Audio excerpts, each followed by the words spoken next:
आज हम हिंदी का एक टॉपिक है संज्ञा, उसे कवर करेंगे। इसमें टोटल हम संज्ञा किसे कहते हैं और संज्ञा के भेद कितने होते हैं, उदाहरण सहित उसकी जानकारी हासिल करेंगे। तो संज्ञा का परिभाषा होता है किसी व्यक्ति, वस्तु या स्थान के नाम को संज्ञा कहते हैं। क्या कहते हैं? किसी व्यक्ति, वस्तु या फिर स्थान के नाम को संज्ञा कहा जाता है। उसके बाद जहाँ तक बात करते हैं हम संज्ञा के भेद के बारे में जानने के लिए, तो संज्ञा के टोटल जो है 5 भेद होते हैं। पहला है व्यक्तिवाचक, दूसरा है जातिवाचक, तीसरा है भाववाचक, चौथा है समूहवाचक और 5वां है द्रव्यवाचक। पहला क्या है? व्यक्तिवाचक, जातिवाचक, भाववाचक, समूहवाचक और फिर द्रव्यवाचक। तो संज्ञा के कितने भेद होते हैं? 5 होते हैं। उसके बाद पहला हम देखते हैं व्यक्तिवाचक संज्ञा। तो व्यक्तिवाचक संज्ञा किसे कहते हैं? जिस शब्द से किसी खास व्यक्ति, वस्तु का बोध हो उसे व्यक्तिवाचक संज्ञा कहते हैं। यहाँ पे एक शब्द आता है खास, और इस शब्द के कारण मुझे कुछ ऐसा नाम चुनना होगा जिसमें कि दुनिया में केवल खास हो, जैसे कि राम, श्याम, पटना, हिमालय, गंगा आदि। पटना जो है पूरे दुनिया में एक ही जगह है, हिमालय भी एक ही है और गंगा भी एक ही है। और इसमें सारे नाम जितने भी होते हैं, नाम आ जाता है इसी में, किसमें? व्यक्तिवाचक संज्ञा में। दूसरा है जातिवाचक संज्ञा किसे कहते हैं? दूसरा में है जातिवाचक संज्ञा किसे कहते हैं? जिस शब्द से संपूर्ण जाति का बोध हो उसे जातिवाचक संज्ञा कहते हैं। यहाँ संपूर्ण जाति का बोध होना चाहिए, जैसे कि नदी, लड़का, गोरा, कुत्ता, बिल्ली आदि।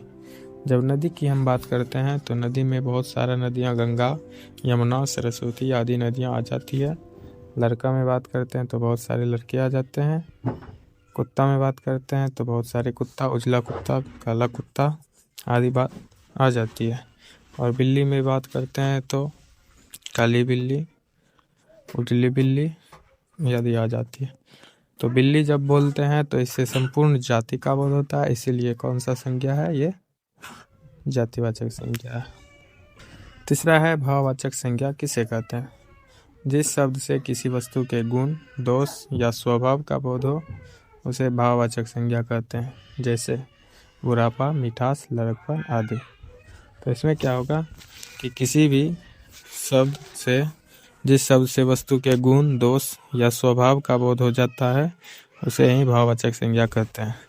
जैसे हम बुढ़ापा यदि बोलते हैं तो इससे पता चलता है कि वो व्यक्ति जो है बूढ़ा हो चुका है। मिठास से पता चलता है कि कोई चीज़ जो है कितना मिठास है। इसीलिए ये सारे उदाहरण जो है भाववाचक संज्ञा में आ जाते हैं। तो जिसमें गुण, दोष, स्वभाव का बोध हो उसी को क्या कहा जाता है? भाववाचक संज्ञा कहा जाता है। अगला है समूहवाचक संज्ञा किसे कहते हैं? जिस शब्द से किसी समूह या झुंड का बोध हो उसे समूहवाचक संज्ञा कहते हैं। समूह या फिर झुंड का बोध हो उसे समूहवाचक संज्ञा कहते हैं, जैसे आर्मी, स्कूल, मेला, भीड़ आदि। आर्मी में देखें तो आर्मी में भी बहुत सारे आर्मी रहते हैं, स्कूल में बहुत सारे बच्चे रहते हैं, मेला में बहुत लोग रहते हैं, भीड़ होते हैं।